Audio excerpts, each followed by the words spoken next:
Hello, I'm Kevin Flynn, and welcome to another edition of Avalon's Market Minute for December 8th, 2013. Markets were actually down a little bit last week, at least for the S&P and Dow Jones, in spite of Friday's big rally that was inspired by a jobs report that had the magic 200,000 handle attached to it. Now, it really wasn't much of a surprise to the market, as an ADP payrolls number of 215,000 2 days before was actually higher than the Labor Department's number of 203,000. Although consensus was for something around 180,000 by Thursday, the so-called whisper number had risen to 200,000 or more, and indeed the markets might almost have been relieved that it wasn't something higher, inviting Fed reaction. Now, a lot of the rally was semi-automatic. One simply buys a beat of the jobs consensus number because everyone else does. Volume was relatively low, though, and with 20 minutes to go on Friday, the S&P was sitting right where it started the day. And the usual late Friday push came in, something that's been rather common this year, as punters try to boost the momentum for the following week. Well, now that December's first big hurdle has been crossed, we have only to look forward to the FOMC statement in 10 days' time to see if equities have permission to roar into the end of the year. Sentiment certainly wants to.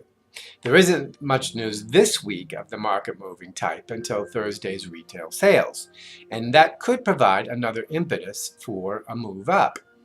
If the number beats consensus, that's another semi-automatic buying trigger. If the number is below consensus, then maybe it puts off the naughty Fed taper for another few months. So it'll have to be right on the money for stocks not to rally.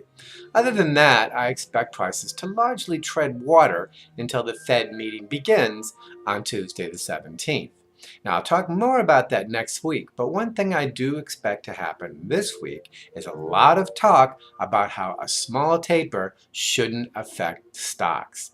When the market has plenty of time to think about something happening that is theoretically not good for prices, it often talks its way ahead of time into the idea that it doesn't really matter.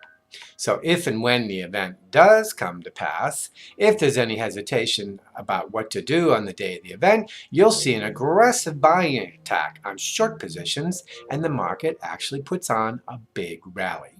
It's a classic move, one that's been repeated many times over the years. It's almost never right, though. In fact, I can't think of one time when it has been right. But it isn't wrong right away.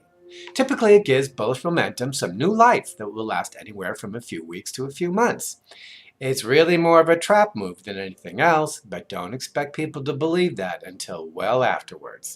I'm Kevin Flynn, and thanks for listening to another edition of Avalon's Market Minute.